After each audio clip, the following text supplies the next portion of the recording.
بسم اللہ الرحمن الرحیم نحمدہ و نصلی علی رسولہ الکریم اما بعد۔ میرے محترم بھائیوں، دوستوں اور بزرگوں اور میری محترم اسلامی بہنوں، السلام علیکم ورحمۃ اللہ وبرکاتہ۔ گھر میں عافیت،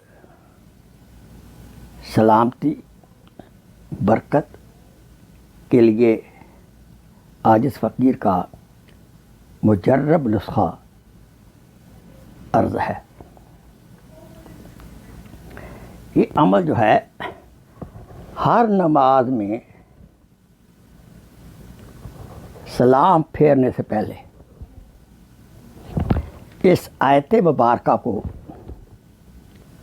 پڑھ لینا ہے۔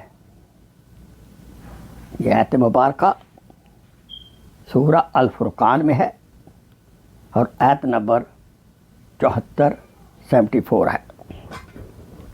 آیت مبارکہ یہ ہے: ربنا ہب لنا من ازواجنا و ذریاتنا قرۃ اعین واجعلنا للمتقین اماما۔ دوبارہ سنیے: ربنا ہب لنا من ازواجنا و ذریاتنا قرۃ اعین واجعلنا للمتقین اماما۔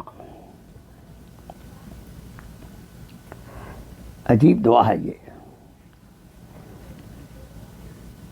سارا گھر، سارے افراد ایک دوسری کی آنکھوں کی ٹھنڈک بن جائیں گے۔ بالخصوص بہنیں تو گھر میں ضرور پڑھتی رہیں۔ ہر نماز میں سلام پھیرنے سے پہلے یہ آیت مبارکہ پڑھ کر پھر پڑھیں: السلام علیکم ورحمۃ اللہ، السلام علیکم ورحمۃ اللہ۔ اس سے گھر کے اندر خوشیاں بھری زندگی اللہ تعالیٰ عطا فرما دیں گے۔ السلام علیکم ورحمۃ اللہ وبرکاتہ۔ اللہ تعالیٰ مجھے بھی آپ سب کو عمل کی توفیق عطا فرمائے۔ ہم چاہتے ہیں کہ ہمارا گھر جنت کا نمونہ ہو۔ آخر دعوانا ان الحمدللہ رب العالمین۔ Please share this video as a صدقہ جاریہ۔ جزاک اللہ خیر۔